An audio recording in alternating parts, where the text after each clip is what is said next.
NeoSprint is a new arcade-style racing game that resurrects the Sprint series that began in the 70s. It's a single-screen arcade-style racer with a ton of different modes like a campaign, Grand Prix, obstacle courses, time trials, and you can even play 8-player local multiplayer. There's a lot of different customization you can do. There's a track builder. There's plenty of different options to tweak as you play. And this is something that immediately was pretty clear to me that I needed to tinker with. When I first started playing, I had the isometric single screen kind of viewpoint, which is the default. And that is the norm for this series that began, like I said, back in the 70s and 80s. But I learned quickly that I preferred the second option, which I'm glad they added, and that's a camera that follows the player's car. And the reason why I preferred this, and obviously if you play multiplayer with even 2+ players, doesn't matter, any more than one player, you need to have that single screen viewpoint so everybody can see themselves. But for single player, I highly recommend that you use the follow the player camera, whatever that's called, because it makes it way easier to judge your turns and stuff. There's a lot of tight turns. There's times where you'll drive under an overpass and it kind of goes to this like kind of almost like a circular see-through view, which it's really difficult to kind of see where you are when you're zoomed way out. So that would be my first recommendation, and that greatly increased my enjoyment when playing this. And I played it for about an hour and a half at the time of recording, so these are some pretty meaty first impressions. I mostly played the campaign mode, which is really enjoyable. There's basically 3 different areas that each have 4 different cups. And each cup consists of 3 regular races, and then the 4th race is a one-on-one kind of like boss battle race, I guess. Each time you complete a cup, you're rewarded with a ton of unlocks. There's so many cosmetic options.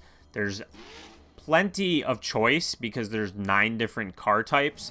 Each of those car types have plenty of different paint swaps, which have different colors and decals sometimes. You'll also unlock different obstacles and things for the course builder, which I did check out, and you can upload courses to the internet. At least you can on the PC version. This is the PC version I played. I don't know if that's available in all versions. But if you fancy yourself a creator, you can have some fun downloading other players' courses or creating your own. So that's a pretty neat thing that might add a lot of replayability if you enjoy this game that much. Now, with that said, the core of the gameplay is just driving from this isometric perspective, and I don't play a lot of games like this, but as well designed as I feel that the courses are, it doesn't really do anything new. So if you have played games like this in the past and you're looking for something that's maybe a bit different, I think this will probably be disappointing because of how basic the level design is. And I don't mean that necessarily as a bad thing, but it doesn't really raise the bar, I guess, is what I'm getting at in terms of the core course design for the levels that are provided to you.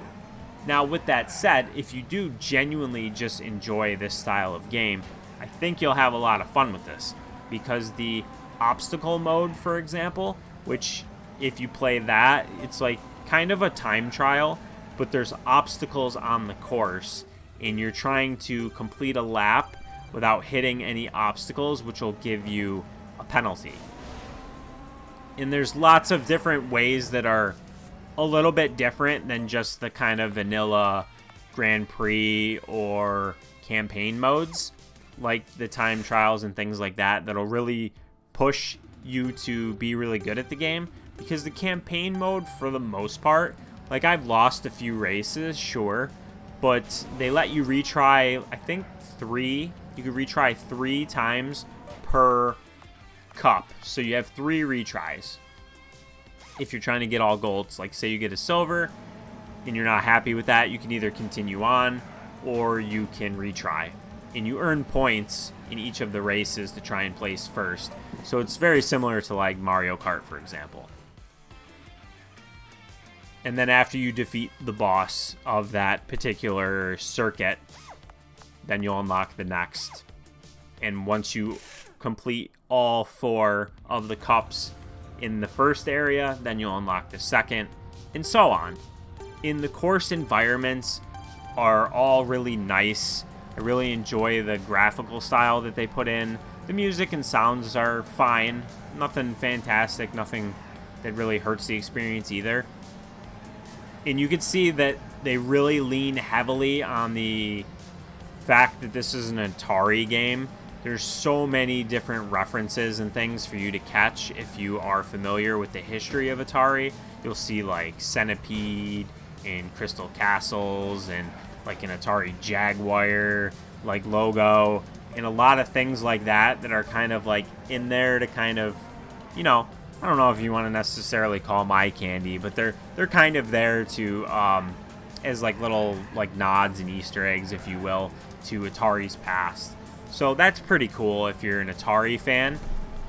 But overall, I did genuinely enjoy my time playing through NeoSprint for the almost 2 hours that I did play it so far.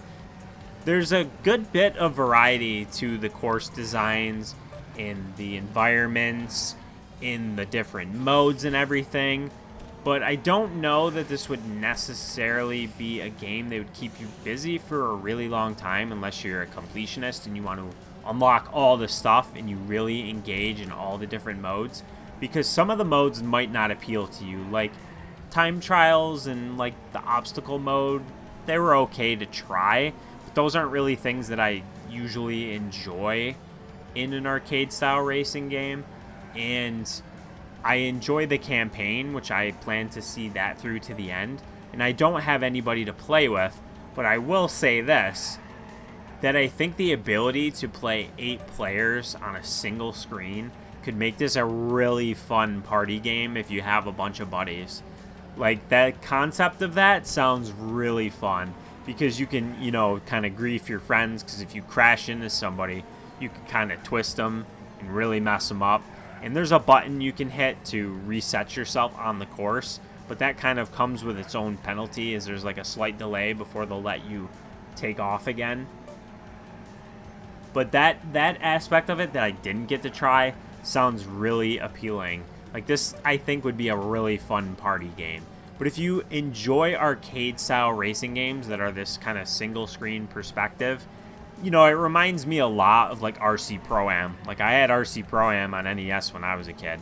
So it really reminds me quite a bit of, like, that style. So it was very kind of nostalgic for me. And when I was playing it, I was having a lot more fun than I expected. So maybe how much fun I had really didn't come across in my words. But it is a very basic game, so it probably won't be for everybody. But it is fun for what it is. So if you enjoy these style of games, I think you'll enjoy this one.